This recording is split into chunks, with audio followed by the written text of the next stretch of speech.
Que la grâce de Jésus notre Seigneur, l'amour de Dieu le Père et la communion de l'Esprit Saint soient toujours avec vous. Bien-aimés dans le Christ, en ce deuxième dimanche du temps de l'Avent de l'année B, l'évangile du jour nous présente la belle figure de Jean le Baptiste. Jean le Baptiste est le prophète qui annonce la venue de Jésus, préparer le chemin du Seigneur.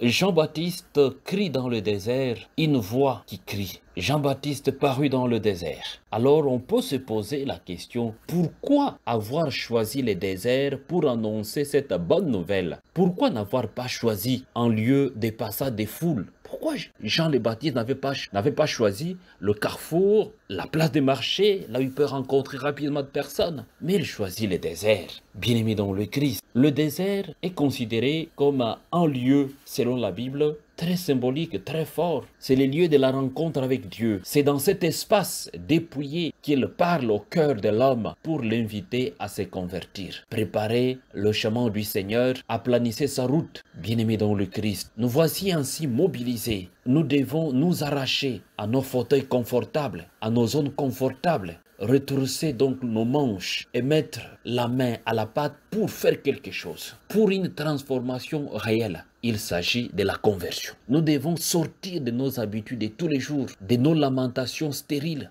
de nos hésitations inutiles. Jean le Baptiste nous recommande d'aplanir la route. Il s'agit d'enlever tous les obstacles pour que le Seigneur puisse passer et que nous puissions le rejoindre. Bien-aimés dans le Christ. Jean-Baptiste qui crie dans le désert comme un lieu de dépouillement, un espace de dépouillement, nous invite justement à écouter le silence. Et écouter le silence à l'intérieur de nous-mêmes est un défi. Pour nous qui vivons dans une société de stress, dans une société des occupations inutiles, bien-aimés dans le Christ. Dès que nous découvrons que le silence semble être quelque chose de néant, le silence nous embête, le silence nous fait mal, nous qui sommes des grands bavards. Mais le silence est la conscience paisible. Le silence, normalement, c'est ce grand moment d'accueil de la parole. Le silence nous aide à avancer vers un amour inconditionnel. Mais généralement, nous qui vivons dans une société agitée, nous avons peur du silence. Bien-aimé dans le Christ. Quelqu'un me disait,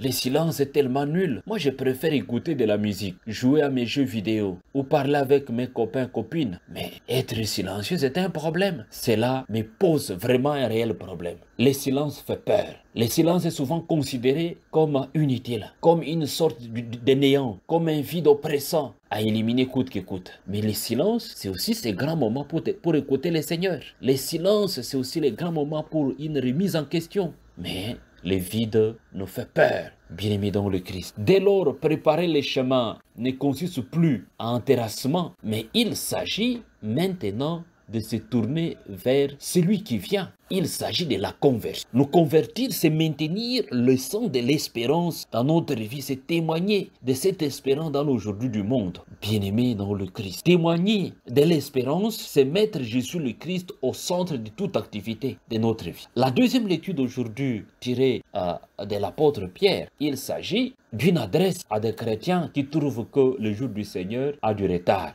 L'apôtre lance une vigoureuse mise en garde contre l'affadissement de l'espérance. Le délai qui nous est laissé doit être accueilli comme un signe de l'infinie patience de Dieu. Il laisse à chacun la possibilité de se convertir.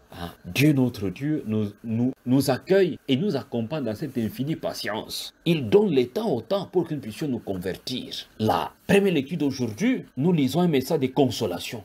Consolez, consolez mon peuple. Le prophète Isaïe fait une proclamation réelle dans Dieu qui vient, en Dieu qui est parmi nous, en Dieu qui nous accompagne. Pourquoi? Parce que le prophète s'adresse au peuple d'Israël qui souffre de l'exil, qui est en terre étrangère, qui est écrasé, qui est humilié. Et le prophète rassure cette consolation que Dieu console son peuple. Le temps de l'Avent, justement, c'est ce temps de la consolation. Nous voulons ouvrir largement nos cœurs pour écouter celui qui nous console. Dieu n'abandonne pas le sien. Celui qui vient, nous l'attendons, le Fils unique, pour nous sauver, pour nous donner la vie, pour nous accompagner dans cette conversion permanente. Convertissons-nous. Aplanir le chemin du Seigneur, c'est vraiment une mise en question. Mettons-nous en question pour voir est-ce que notre vie est encore cette vie digne de servir le Seigneur? Est-ce que la peur ne nous terrasse pas? Mais il vient, c'est lui qui nous traite dans une patience infinie. Il vient, c'est lui qui nous offre